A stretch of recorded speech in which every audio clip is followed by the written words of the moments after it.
Tonight, America is mourning. We didn't just lose a star, we lost a legend, a piece of history. The news came softly, almost like a faint whisper carried on the wind. On the morning of March 19, 2026, reports confirmed that Chuck Norris had died at the age of 86. For many it felt hard to believe. How could a man who stood for strength and endurance suddenly become part of the past? And what memories would now rise from the quiet he left behind? In modest homes and crowded streets, people paused to remember. Old action scenes appeared once again on television screens.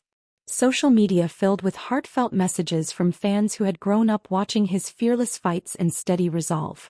Some began to wonder how a reserved young man from Oklahoma had become one of the most famous action stars in the world. Before fame found him, Norris was simply Carlos Ray Norris, a young man still searching for direction. His path led him into the United States Air Force, where discipline began to shape his character and a quiet confidence started to take root. During his time overseas, he discovered martial arts. What began as simple interest soon turned into a lifelong passion. Friends later spoke about his determination in those early years. "He never did anything halfway," one former serviceman recalled. Chuck gave his full effort even when no one was paying attention. That deep commitment pushed him forward. After returning home, he entered martial arts competitions and quickly proved his skill against experienced fighters. Titles and victories soon followed. Spectators gathered to watch his powerful techniques and calm focus inside the ring. Yet success never seemed to change his humble spirit. While others celebrated loudly, Norris often stepped back with quiet respect, bowing to his rivals and mentors. In a competitive world driven by pride, his humility became part of his identity. Another turning point soon appeared beyond the world of tournaments. Opportunities in Hollywood began to emerge. At first he worked behind the scenes training actors in self-defense and martial arts. It was an unexpected journey, one that slowly guided him toward the spotlight rather than away from it. Would he remain known only as a fighter or step into a new role? His first appearances on screen were small and easily overlooked. But one powerful fight scene captured global attention. It showed not just his physical ability, but also a natural presence that felt steady, genuine, and controlled. From that moment on, new offers began to arrive. Filmmakers recognized in him a different kind of hero, strong yet thoughtful, bold yet grounded. By the late 1970s, Norris had become a leading man. Action movies built around his signature style found success at the box office. Audiences admired how he represented justice and resilience without saying too much. He did not rely on long speeches. His silence, his expression, and his disciplined movement spoke louder than words. Actor and friend Steve McQueen once shared a reflection that remained close to Norris's heart. "Chuck has the spirit of a champion," he said. "But even more, he has the mindset of a teacher." This belief seemed to guide him as his fame continued to grow. Even during busy filming schedules, he kept training students and promoting the deeper values of martial arts. Among his proudest accomplishments was the creation of his own martial arts system, Chun Kuk Do. To Norris, it was more than combat training. It represented balance, respect, and continuous self-improvement. Students around the world embraced it not only to build physical strength but also to develop inner discipline. In quiet training rooms, his influence spread far beyond the sound of practice and competition. Over time, the action hero evolved into a cultural icon. Television interviews, public appearances, and special events introduced him to younger generations. His name even became part of playful internet stories that exaggerated his toughness in humorous ways. Norris often laughed at these tales, recognizing them as signs of admiration rather than ridicule. Away from the cameras, he remained deeply committed to his family and community efforts. Charity work and youth programs became meaningful parts of his later years. One former student once wrote online, "He didn't just teach us how to fight. He showed us how to face life with dignity." Such memories revealed a gentle side that many fans never witnessed on screen. When news of his passing spread across the world, tributes poured in from every direction. Some remembered the excitement of his films. Others shared personal moments, a brief handshake, a warm smile, or simple advice that stayed with them forever. The world was not only mourning an actor or martial arts champion, but also a symbol of perseverance. Now, as the noise of breaking news fades into quiet reflection, a soft question remains. What does real strength truly mean? Through his life, Norris seemed to answer it, not only with powerful strikes or heroic scenes, but through discipline, humility, and a strong sense of purpose. His journey does not end with a final shot or closing credits. Instead, it lives on whenever a young student ties a martial arts belt for the first time, or when someone revisits an old film filled with courage and determination. In that way, the warrior who became a legend still walks beside us, reminding the world that true resilience can be both powerful and compassionate. The news was confirmed in a soft wave of breaking reports on March 20, 2026. Robertus Mueller III had died at the age of 81. In Washington, D.C., the constant motion of political life seemed to pause, even if only briefly. How does a country measure the loss of a man remembered more for responsibility than for public fame? And which memories would now shape the story of his years of service? Inside offices and living rooms alike, people began to reflect on a life guided by discipline and determination. Television broadcasts replayed archival footage of Mueller moving quietly through busy corridors, his face composed, his voice calm and precise. Many wondered what experiences had shaped this reserved figure who had stood at the center of so many important national moments. Long before official titles and public attention, Mueller was simply a young student driven by a strong sense of duty. At Princeton University, he balanced his studies with athletic commitments, building habits of perseverance that would stay with him for the rest of his life. Yet the wider world soon called him toward a far more challenging path. The Vietnam War marked a turning point. Serving as an officer in the United States Marine Corps, Mueller faced dangers that tested courage in its most personal form. He was wounded during combat and later honored with both the Bronze Star and the Purple Heart. Years afterward, a fellow Marine remembered, "Bob never spoke about his own bravery. He only talked about the men who fought beside him." Those early trials left lasting impressions that followed him into civilian life. After earning his law degree from the University of Virginia, Mueller began a legal career shaped by order, fairness, and patience. Courtrooms became the arenas where he would now serve. Instead of military gear, he carried legal documents and a belief that justice required careful thought. His advancement within the Department of Justice came gradually and without fanfare. Colleagues often noticed how he preferred listening over speaking. Choices were made thoughtfully, never rushed by outside pressure or political urgency. One former prosecutor later reflected, "He was always the most composed person in the room, even when the situation felt overwhelming." A defining moment arrived in 2001 when Mueller was appointed the sixth director of the Federal Bureau of Investigation. Only days into his new role, the United States faced one of its darkest tragedies, and the agency entered a period filled with uncertainty. Many wondered whether his quiet style of leadership could guide the nation through such fear.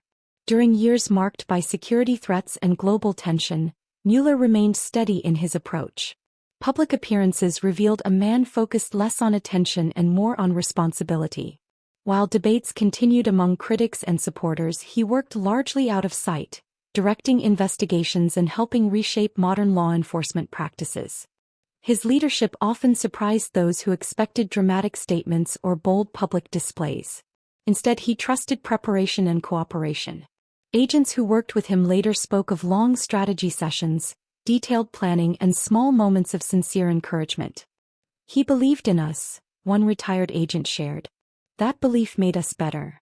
Away from official responsibilities, Mueller's personal life reflected the same sense of balance. Family moments were kept private and simple. Friends described him as dependable and thoughtful, someone who valued meaningful dialogue over public recognition. In the few interviews he gave, he emphasized humility, reminding listeners that public service should never become an act of self-promotion. When his term as FBI director ended in 2013, many assumed his most demanding years were over. Yet history would call on him again. In later roles, he returned to the national spotlight, once more taking on complex investigations that required both legal expertise and emotional strength. Each return reminded the public of his lasting commitment to duty. As word of his passing spread, tributes came from across political and social divides. Leaders who had once challenged his decisions spoke with respect about his character. Ordinary citizens who had never met him shared quiet messages of appreciation. One post on social media captured the feeling simply. He showed us that real strength can be calm. In the days that followed, flags were lowered and official statements were delivered. Still, beyond these formal gestures, deeper reflection continued. What does it mean to build a life defined by responsibility rather than recognition? Mueller's path seemed to suggest that true impact often grows through steady effort instead of sudden applause. Today, his influence remains within the institutions he helped shape and among young professionals inspired by his example. His story is not filled with loud triumphs, but with lasting dedication. And within that legacy, a gentle question remains for the future. Who will carry forward the quiet courage that Robert S. Mueller III believed was vital for justice? The news came quietly, yet its impact was deeply felt. On March 21, 2026, the world learned that Christopher A. Sims had died at the age of 83. In universities and financial districts, conversations slowed for a moment. How does one measure the loss of a thinker who helped others measure entire economies? And which of his ideas would continue to guide the world in his absence? That morning, professors opened their emails to messages from colleagues sharing the sad update. Students stood in corridors, softly recalling lectures they once attended. In distant offices, policymakers revisited research papers that had once helped them face difficult choices. His work had never sought attention, yet its influence had quietly stretched far beyond academic walls. Long before international recognition, Sims was simply an inquisitive young man fascinated by patterns and numbers. He grew up during an era when global economies were shifting quickly. Headlines spoke of inflation, growth, and financial uncertainty. While many saw confusion, he saw questions waiting for careful answers. At university, his steady dedication made him stand out. Friends remembered him spending long evenings in libraries, surrounded by handwritten notes and complex charts. He believed that data could uncover hidden stories about human decisions and economic systems. One classmate later reflected, "Chris never hurried. He wanted to understand what each number truly meant." His academic path eventually led him into teaching, a role he embraced with calm patience. In lecture halls at Princeton University, students listened closely as he broke down difficult concepts into clear, relatable ideas. Chalk moved slowly across the board. Equations turned into narratives about real lives, families, workers, and entire nations searching for balance and security. Yet the field of economics was rarely peaceful. Financial crises and sudden market shifts tested even the most experienced minds. During such uncertain times, Sims' research offered new ways to interpret instability. His innovative statistical approaches helped explain how government policies could influence economies in ways that were not always immediately visible. Over time, colleagues realized that his thinking was reshaping the discipline itself. Established theories were re-examined. Fresh methods gained credibility. Still, Sims remained humble about his growing reputation. One fellow economist once observed, "He spoke gently, but his ideas carried great strength." Global recognition reached a defining moment when he received the Nobel Prize in Economic Sciences. Cameras flashed as he accepted the honor, yet his expression remained reflective rather than triumphant. In a short interview, he spoke about collaboration, giving credit to mentors and students alike. For him, discovery was always a shared journey. Beyond academic recognition, his influence shaped real-world decisions. Central banks and government institutions studied his models while responding to inflation and economic downturns. Behind closed doors, leaders relied on his insights to help safeguard jobs and steady markets. Even people who had never heard his name were often touched by the policies his work helped inspire. Students who learned under his guidance often remembered his kindness more vividly than his genius. One former doctoral student wrote online, "He never made us feel inadequate. He made us believe we could grow." Such memories revealed a teacher who cared as deeply about personal development as he did about intellectual achievement.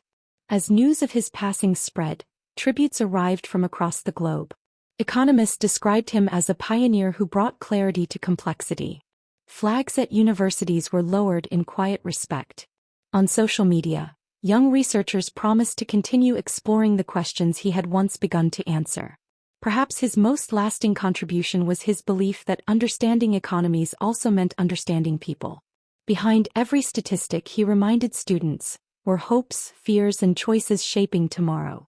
This perspective gave his research a quiet ethical dimension that extended beyond technical success. Today, his books and papers remain on shelves and in digital archives, ready to guide future scholars. Lecture notes still circulate among classrooms. Policy debates continue to reference his theories. Even in his absence, his intellectual presence endures, helping the world prepare for uncertainty. As evening lights glow in university buildings and economists return to their work, one gentle question remains. In how many unseen ways did Christopher A. Sims help bring stability to a changing world? His story does not end with a final equation. It lives on wherever a student dares to challenge old ideas and seek truth within the numbers.